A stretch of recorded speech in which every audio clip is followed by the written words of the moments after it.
Hello everyone, I hope you are living very well. And दोस्तों, India ने एक नया रिकॉर्ड बनाया है। ऑफिशियली डेटा के अकॉर्डिंग इंडिया के अंदर अब 3 लाख केसेस पर डे देखने को मिल रहे हैं। यहीं पर मैं अगर ग्राउंड रिपोर्टिंग की बात करूं तो उन लोगों के अकॉर्डिंग 10 to 29% केसेस ऐसे हैं जिसको छुपाया जा रहा है। यानी अगर उनकी बात करूं अकॉर्डिंग तो यहाँ पे 30 लाख केसेस पर डे देखने को मिल रहे हैं। दोस्तों, ये तो नंबर ऑफ केसेस था। नंबर ऑफ डेथ केसेस की अगर बात करूं तो कुछ क्रीमेटोरियम यहाँ पे सोर्स होंगे, यानी जिनके अकॉर्डिंग 5 to 10% जो डेटा है उसको छुपाया जा रहा है, और कुछ में 20 तक भी है, वो आगे बात करेंगे। फर्स्ट मैं बता देता हूँ आपको, अहमदाबाद का एक एग्जांपल लूँगा। अहमदाबाद के अंदर 12 अप्रैल को बताया गया था कि यहाँ पे 15 डेथ हुई हैं। बट दोस्तों, वहीं का एक लोकल न्यूज़पेपर है संदेश करके, उसके एक आर्टिकल में छपा है कि एक ही हॉस्पिटल में अहमदाबाद के, उसके अंदर 63 केसेस डेथ के थे जो नहीं दिखाए गए। दोस्तों, अगर मैं यहाँ पे भोपाल की बात करूँ, भोपाल के अंदर भी कुछ ऐसा ही हुआ है सेम डे, यानी 34 केसेस ऐसे दिखाए गए थे। यानी यहाँ पे तो 34 लोग ऐसे थे जिनकी डेथ हुई है।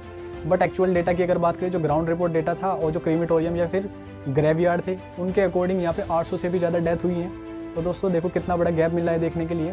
पर दोस्तों, यहाँ पे जो भोपाल के लोग थे उन लोगों का कहना था कि गैस ट्रेजिडी के बाद में ये पहला एक ऐसा इंसिडेंट हुआ है जिसके बाद में इतने सारे लोगों को मरते हुए देखा गया है एक साथ। दोस्तों, फाइनेंशियल टाइम ने कंपैरिजन किया है, यानी क्रेमेटोरियम डेटा को और यहाँ पे जो ऑफिशियली डेटा है, दोनों का कंपैरिजन करके एक कंक्लूजन निकाला है। उस कंक्लूजन में दोस्तों 5 से लेकर 20% केसेस ऐसे हैं जो छुपाए जा रहे हैं, यानी डेथ ऑफ नंबर केसेस ऐसे हैं जो छुपाए जा रहे हैं। अगर मैं बात करूँ बिहार की तो उसमें 4%, यानी यूपी की बात करूँ तो सब में अलग अलग परसेंटेज पे छुपाए जा रहे हैं। किसी में 10%, किसी में 20%, किसी में 10%, इस तरीके से डेटा को छुपाया जा रहा है। दोस्तों, अगर गाज़ियाबाद की बात करूँ मैं, तो वहाँ का जो क्रीमेटोरियम सेंटर है उसके अंदर अब जगह ही नहीं है क्रीमेशन के लिए। तो दोस्तों, ऐसे में जो डेड बॉडी हैं कोविड से पॉजिटिव, उनको बाहर फुटपाथ पे रख करके वहाँ पर उनको जलाया जा रहा है। यानी दोस्तों, एक चीज़ तो बड़ी क्लियर से समझ में आती है कि इंडिया का जो हेल्थ केयर सिस्टम था वो बड़ा ही नाजुक था, जो एक क्राइसिस के आने से टूट गया। और इवन दोस्तों, एक टाइम भी मिला, स्पेसिफिक टाइम भी मिला, उसमें भी कुछ नहीं कर पाए। दोस्तों, डेटा को छुपाना यहाँ पे एक छोटी सी बात हो जाती है। ये तो एक प्रॉब्लम थी जो गवर्नमेंट के साइड से देखने को मिल रही थी। दोस्तों, अब यहाँ से कुछ प्रॉब्लम्स ये भी क्रिएट हो रही है कि लोगों के द्वारा जो प्रॉब्लम्स क्रिएट की जा रही हैं, यानी जैसे कि आप लोगों को पता है कि हॉस्पिटल्स के अंदर जो फैसिलिटीज़ हैं वो अवेलेबल नहीं है। यानी हॉस्पिटल्स नहीं है, बेड नहीं है, मेडिसिन्स नहीं है, ड्रग्स नहीं है, और यहाँ पे ऑक्सीजन भी नहीं है। तो दोस्तों, इसी सिचुएशन के चलते यहाँ पे मैं आप लोगों को थोड़ा सा बताना चाहूँगा पहले रेमडेसिविर के बारे में। यानी ये एक एंटीवायरल ड्रग है। यानी कुछ लोगों का मानना है कि ये कोविड के अगेंस्ट फाइट करता है, अच्छा खासा ट्रीटमेंट मिल जाता है।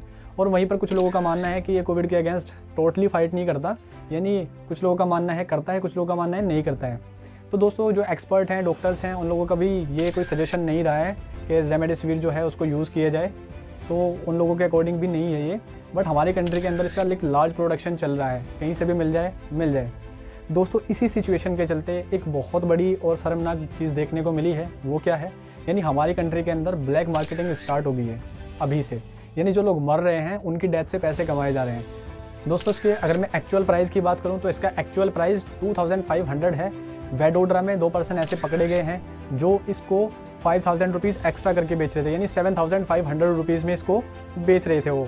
तो ऐसे 2 लोग पकड़े गए हैं। अगर मैं दिल्ली की बात करूँ तो दिल्ली में इसका प्राइस कर दिया गया है 25,000।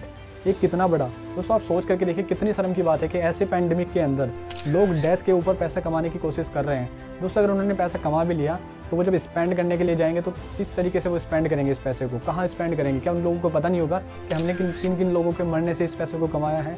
तो दोस्तों, एक बड़े ही शर्म की बात है। आप लोगों को समझना चाहिए कि हमारी कंट्री है, हम कहीं और नहीं है। और एज ए ह्यूमन बीइंग आप लोगों को इस चीज़ सोचनी चाहिए। ये ब्लैक मार्केटर्स जो होते हैं हमेशा जो सिस्टम का फ्लू फॉल्स होता है उसमें जाके ज़्यादा फ़ायदा उठाते हैं। यानी ये फार्मासिस्ट होते हैं जो ये डिस्ट्रीब्यूटर्स को प्रोवाइड कराते हैं प्रोडक्शन, फिर वहाँ से मेडिकल्स वालों के पास जाता है और ये मेडिकल्स वाले ही इस चीज़ को जगह देते हैं। यानी मेडिकल वाले ही ब्लैक मार्केटिंग को जगह देते हैं, वही इसको एक्सटेंड करते हैं। यानी वहीं से स्टार्ट होती है ब्लैक मार्केटिंग। यानी वो उनको एक स्पेसिफिक प्राइस पे देंगे, फिर वो आगे जाके ब्लैक मार्केटिंग करेंगे। तो दोस्तों, मैं तो यही कहूँगा और यही मैसेज देना चाहूँगा कि यार अगर आप ऐसा कर रहे हैं तो प्लीज़ यार सोच करके देखिए। अगर आपकी फैमिली में से कोई इस तरीके से बाहर आ जाए और आपके पास पैसे ना हो तो आप किस कंडीशन और किस सिचुएशन में उसको डील करोगे? दोस्तों, ये फिर भी एक छोटी प्रॉब्लम हो जाती है। यानी ये भी एक छोटी प्रॉब्लम हो जाती है। एक्चुअल प्रॉब्लम की अगर मैं बात करूँ दोस्तों, तो हमारे पास जो हमारा हेल्थ केयर सिस्टम है उसके अंदर जो काफ़ी सारे क्राइसिस देखने को मिले हैं, हॉस्पिटल्स, ऑक्सीजन या फिर जो ड्रग्स हैं, मेडिसिन्स हैं, वो सब चीज़ें। यानी अगर मैं दिल्ली की बात करूँ, जो BBC के अकॉर्डिंग कुछ डेटा मिला है, मुंबई, अहमदाबाद, दिल्ली, इसके 99% जो हॉस्पिटल बेड हैं वो फुल हो चुके हैं। यानी इसके अंदर अब इतनी कोई जगह नहीं है जिससे दूसरे पेशेंट को ऐड किया जा सके।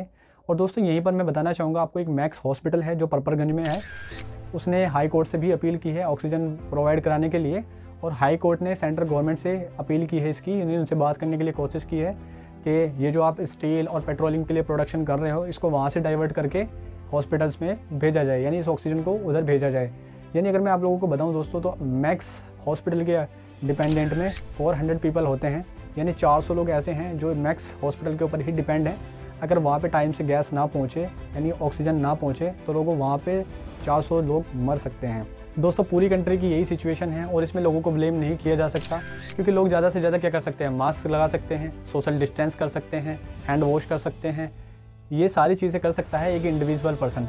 बट दोस्तों अगर हमारी कंट्री के अंदर ये भयानक हेल्थ क्राइसिस देखने को मिला है, इसका रेस्पॉन्सिबल कौन है? तो दोस्तों इसका रेस्पॉन्सिबल होता है हमारी जो गवर्नमेंट है, वही इसकी रेस्पॉन्सिबल होती है। तो दोस्तों अगर आप लोग देखें कि हम लोगों के पास में 7 से लेकर 8 महीने का टाइम था, इसके बीच में क्या किया गया है, जो हमारी गवर्नमेंट थी हॉस्पिटल्स बनाए हैं, आज भी उसकी कमी है, बेड्स की भी कमी है, ऑक्सीजन प्लांट्स की भी कमी है। दोस्तों स्क्रॉल की एक रिपोर्ट है, उसके अकॉर्डिंग आप लोगों को मैं बताना चाहूँगा कि 7 से 8 महीने हमारी गवर्नमेंट ने एक टेंडर फ्लॉट के लिए वेस्ट कर दिए, यानी गैस के जो प्रोडक्शन जनरेशन था उसको बढ़ाने के लिए वो सारे 7 से 8 महीने बेकार कर दिए। यानी अगर टोटली वो 105 जो प्लांट थे उनको जनरेट करना था, उनमें से आज 5 प्लांट हैं जो कंटिन्यूसली इनिशियली टाइम में चल रहे हैं। यानी दोस्तों गवर्नमेंट के पास में वेस्ट करने के लिए पैसा तो है। यानी अगर मैं बात करूँ 20,000 करोड़ रुपीज़ की, यानी जो एक विस्टा प्रोग्राम था उसको लॉन्च किया गया था, साइन किया गया था एक ऐसे टाइम में जब लॉकडाउन किया जा रहा था, और ऐसे टाइम में ये सारी चीज़ें सोच रही थी सरकार। यानी आप सोच सकते हैं एक हेल्थ केयर सिस्टम को छोड़ करके एक बिल्डिंग बनाने के चक्कर में लग रहे हैं, वो भी 20,000 करोड़ रुपए लगा करके।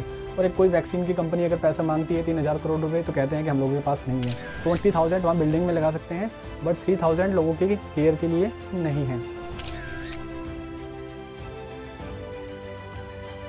दोस्तों अब आप लोग सोचोगे कि यार तू तो बड़ा इंटरेस्ट ले रहा है, पॉलिटिकल पार्टी के पीछे ही पड़ जाता है।